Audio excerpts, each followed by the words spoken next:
কোন একজন নবী আল্লাহকে বলেছিলেন যে আল্লাহ আমি মারা যাওয়া কোনো মানুষকে দেখতে চাই, সে কেমন আছে। আল্লাহ পাক সেই নবীর আরজি কবুল করলেন, বললেন আচ্ছা ঠিক আছে দেখাচ্ছি। কবরের সামনে গিয়ে দাঁড়ালেন। 1000 বা 2000 বছর আগের কোনো ব্যক্তি যে মারা গেছে তাকে কবর থেকে চিন্তা করা।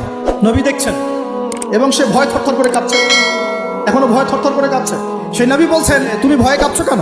তুমি কত বছর আগে ইন্তেকাল করেছো, কি তোমার হালচাল বলো আমার। সেই ব্যক্তি বলছে আমি আজকে থেকে 1000 বা 1500 বছর আগে মারা গেছি। আমি ভয়ে কাঁপছি, যখন আমি মারা যাচ্ছিলাম মালাকুল মউত যা আকৃতি নিয়ে আমার সামনে এসেছিল ওই আকৃতি আমি এখনো ভুলতে পারি না, তাই দেখে আমি থরথর করে কাঁপছি। তিনি বলছেন যে আমি 1500 বছর হয়ে গেছে আমার মউতের, কিন্তু আমার দেহ থেকে এখন পর্যন্ত রূহ কবজ করার যে কষ্ট, এই কষ্ট এখনো যায় না।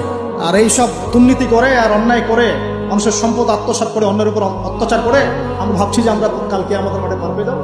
খালি কবরে যাও তারপর বুঝবো। আল্লাহ রাব্বুল আলামিন আমাদের সবাইকে হৃদয়ের চোখটা খোলার তৌফিক